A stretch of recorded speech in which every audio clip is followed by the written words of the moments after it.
ஜனாதிபதி அனுரவின் அதிரடி தீர்மானம் அதிகரிக்க போகும் டாலரின் பெறுமதி.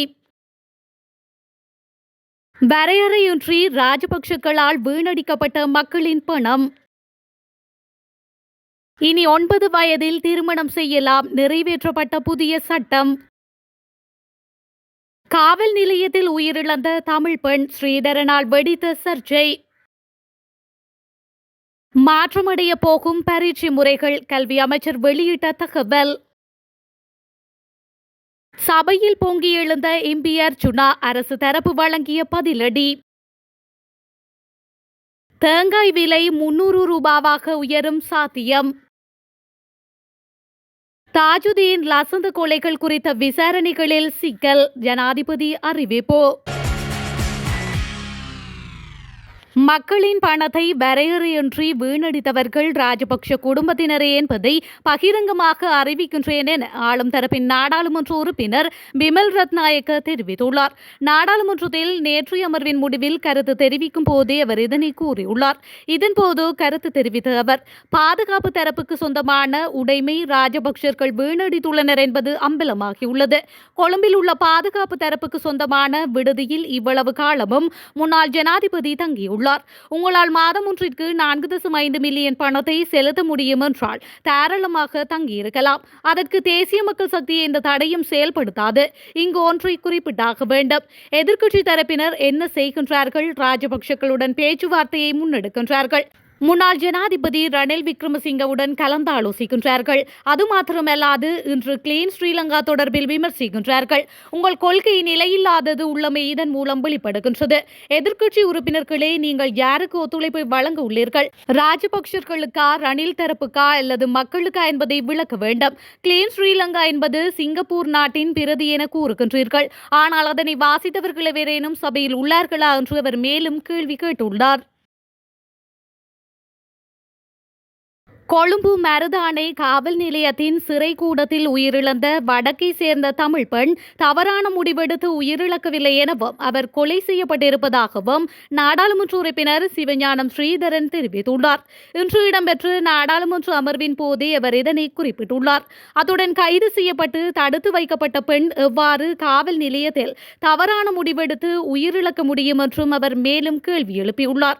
இது ஒரு பயங்கரமானதும் மோசமான செய்தி என்றும் பொதுமக்கள் பாதுகாப்பு அமைச்சர் குறித்த விடயத்திற்கு சரியான நீதியை பெற்றுத்தர வேண்டும் என்றும் ஸ்ரீதரன் கோரிக்கை விடுத்துள்ளார். இதன்போது பொதுமக்கள் பாதுகாப்பு அமைச்சர் ஆனந்த விஜயபால குறித்த விடயம் தொடர்பில் ஆராய்ந்து இன்றைய தினம் நாடாளுமன்றத்திற்கு தெரிவிப்பதாக சபையில் தெரிவித்துள்ளமையும் குறிப்பிடத்தக்கது. வாகன இறக்குமதிக்கு தீர்வு இல்லாத அனுமதி பத்திரங்கள் இனிமேல் வழங்கப்பட மாட்டாது என்று ஜனாதிபதி அனுர்குமார திசாநாயக்க தெரிவித்துள்ளார். தீர்வையற்ற வாகன அணுகலுக்கு அரசு ஊழியர்கள் உட்பட 20,000 பேர் ஏற்கனவே விண்ணப்பித்துள்ளதாகவும், ஆனால் வாகனங்களை இறக்குமதி செய்யும் போது அந்த வாய்ப்பு வழங்கப்படாது என்றும் ஜனாதிபதி குறிப்பிட்டுள்ளார். அடுத்த மாதம் வாகன இறக்குமதி மீண்டும் ஆரம்பிக்கும் போது வாகன விலைகள் அதிகரிக்கும் என்றும் அவர் சுட்டிக்காட்டியுள்ளார்.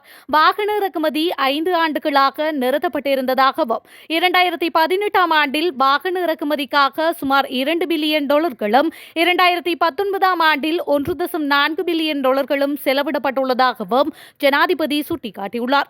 டாலர் மதிப்பு 190 ரூபாவாக இருந்த போதும் டாலர் மதிப்பு 300 ரூபாவை நெருங்கும் போது இறக்குமதி செய்யப்பட்ட வாகனங்களின் விலை சுமார் 40% அதிகரிக்கும் என்றும் அவர் தெரிவித்துள்ளார். எவ்வளவு டாலர்களை ஒதுக்கலாம் என்பது குறித்து மத்திய வங்கியுடன் கலந்துரையாடல்கள் நடாத்தப்பட்டுள்ளதாகவும் ஜனாதிபதி குறிப்பிட்டுள்ளார். வாகன இறக்குமதிக்கான அனுமதி வழங்கப்பட்டுள்ள நிலையில் அமெரிக்க டாலரின் பெறுமதியில் மிகப்பெரிய உயர்வு ஏற்படக்கூடும் எனவும் ஜனாதிபதி சுட்டிக்காட்டியுள்ளார்.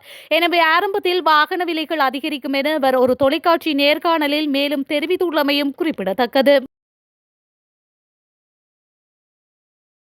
தென்னை சார்ந்த உற்பத்தி தொழிலுக்கு குறைந்தபட்சம் 100 மில்லியன் தேங்காய்களையாவது உடனடியாக இறக்குமதி செய்யாவிட்டால் சந்தையில் தேங்காய் ஒன்றின் விலை 300 ரூபாய் வரை உயரும் என எச்சரிக்கை விடுக்கப்பட்டுள்ளது.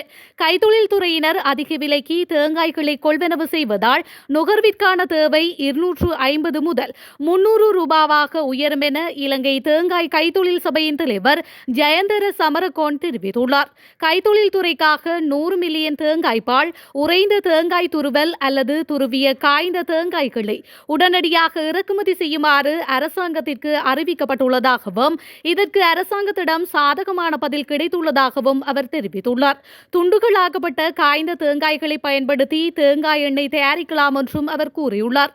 தென்னை ஆராய்ச்சி நிறுவனத்தின் தரவுகளின்படி 2021 மற்றும் 2024 இடையில் நாட்டின் தேங்காய் அறுவடையானது 700 மில்லியனுக்கும் அதிகமான தேங்காய்களினால் குறைந்துள்ளது எனவும் தொடர்ந்தும் தேங்காய் தட்டுப்பாடு காரணமாக தேங்காய் விலை அதிகரித்துள்ளது எனவும் தெரிவித்துள்ளார்.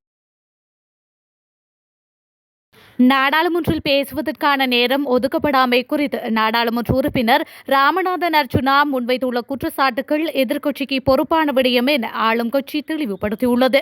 நாடாளுமன்றில் தனக்கு பேசுவதற்கு நேரம் ஒதுக்கப்படவில்லை என நாடாளுமன்ற உறுப்பினர் அர்ச்சுனா அரசாங்கத்தை குற்றம் சாட்டிய நிலையில் அதற்கு பதிலளிக்கும் வகையில் அமைச்சர் பிமல் ரத்நாயக்க இதனை தெரிவித்துள்ளார். அத்தோடு நாடாளுமன்றத்தில் அர்ச்சுனாவிற்கு பேசுவதற்கு வாய்ப்பு வழங்கப்படாமை ஜனநாயகத்திற்கு எதிரான ஒரு செயல்பாடு என்றும் அவருக்கு பேசுவதற்கு நேரம் வழங்க வேண்டிய பொறுப்பு எதிர்க்கட்சி தலைவருக்கு முற்றுமுழுதாக இருப்பதாகவும் அது தங்களுக்கானது இல்லை எனவும் பிமல் ரத்நாயக்க சுட்டிக்காட்டியுள்ளார். மேலும் அர்ச்சுனா எதிர்க்கட்சியானாலும் ஆளுங்கட்சியானாலும் அரசாங்கத்திற்கு எத்தனை மடங்கு எதிர்ப்பு தெரிவித்தாலும் தங்களுக்கு எந்த ஒரு பிரச்சனையும் இல்லை என்றும் அமைச்சர் பிமல் ரத்நாயக்க குறிப்பிட்டுள்ளார். எவ்வாறாயினும் நாடாளுமன்ற உறுப்பினர் அர்ச்சுனாவிற்கு எதிர்க்கட்சியில் பேசுவதற்கான நேரத்தை ஒதுக்குமாறு சபாநாயகரிடம் ஏற்கனவே கோரிக்கை ஒன்றை முன்வைத்ததாகவும் அவ்வாறு செய்யாதிருப்பது நாடாளுமன்றத்தை இழிவுபடுத்தும் செயல் என்றும் அமைச்சர் தொடர்ந்தும் தெரிவித்துள்ளார். பாடத்திட்டம் மற்றும் பரீட்சை முறைகள் உள்ளிட்ட புதிய கல்வி சீர்திருத்தங்கள் 2026 முதல் செயல்படுத்தப்படும் என்று பிரதமரும் கல்வி அமைச்சருமான ஹரணி அமரசூரிய தெரிவித்துள்ளார். இன்றைய நாடாளுமன்ற அமர்வில் கலந்து கொண்டு உரையாற்றும் போதே கல்வி அமைச்சர் இதனை குறிப்பிட்டுள்ளார். முந்தைய அரசாங்கத்தால் முன்வைக்கப்பட்ட கல்வி சீர்திருத்த திட்டங்களில் நேர்மறையான மாற்றங்களை செய்ய எதிர்பார்ப்பதாகவும் தற்போதுள்ள கல்வி முறை மாணவர்களுக்கு மிகவும் பொருத்தமானதாக மாற்றப்படும் என்றும் அவர் கூறியுள்ளார். அதன்படி கல்வியில் போட்டித்தன்மையை குறைக்கும் நோக்கில் 2026 முதல் கல்வி சீர்திருத்தங்கள் செயல்படுத்தப்பட உள்ளதாகவும் பரீட்சை முறைகள் மற்றும் பாடத்திட்டத்தை திருத்தவும் நடவடிக்கை எடுக்கப்பட்டுள்ளதாக ஹரணி அமரசூரிய தெரிவித்துள்ளார். இதேவேளை அழகியல், தகவல் தொழில்நுட்பம் மற்றும் கணக்கியல் போன்ற பாடங்களின் உள்ளடக்கத்தை மிகவும் பொருத்தமானதாக மாற்ற முயற்சிகள் மேற்கொள்ளப்பட்டு வருவதாகவும் அந்த பாடங்களை ஒருபோதும் நீக்கும் எண்ணம் இல்லை என்றும் கல்வி அமைச்சர் வலியுறுத்தியுள்ளார். மேலும் கல்வி முறை மாற்றத்தை நோக்கி இட்டு செல்லப்படும் நேரத்தில் 3 துறைகளில் அவ்வாறு செய்ய விரும்புவதாக கூறிய பிரதமர் ஆசிரியர் பயிற்சி, பாடசாலை அமைப்பு மற்றும் உள்கட்டமைப்பு மேம்பாடு ஆகியவற்றில் மிகுந்த கவனம் செலுத்தி பணியாற்றுவேன் என்றும் கூறியுள்ளார். பிரபல டிராகர் வீரர் வசீம் தாஜுதீன் மற்றும் பிரபல ஊடகவியலாளர் லசந்த விக்ரமதுங்க ஆகியோரது கொலைகள் குறித்த விசாரணைகளை முன்னெடுப்பதில் சிக்கல்கள் காணப்படுவதாக ஜனாதிபதி அனுரகுமார திசாநாயக்க தெரிவித்துள்ளார். இந்த கொலைகள் இடம்பெற்று நீண்ட காலம் என்பதால் விசாரணைகளை மேற்கொள்வதில் நெருக்கடி நிலைமைகளை சந்திக்க நேரிட்டுள்ளது என அவர் குறிப்பிட்டுள்ளார். தொலைக்காட்சி ஒன்றுக்கு அளித்த நேர்காணலில் அவர் இந்த விடயங்களை தெரிவித்துள்ளார். இதேவேளை 16 ஆண்டுகளுக்கு முன்னர் இடம்பெற்ற கொலை சம்பவம் தொடர்பில் விசாரணை நடாத்துவதில் விசாரணையாளர்கள் அசௌகரியங்களை எதிர்நோக்க நேரிட்டுள்ளது என்றும் குறிப்பிட்டுள்ளார். இந்த சம்பவங்களுடன் தொடர்புடைய பிரதான சந்தேக நபர் ஒருவர் தற்பொழுது உயிருடன் இல்லை எனவும் ஜனாதிபதி தெரிவித்துள்ளார்.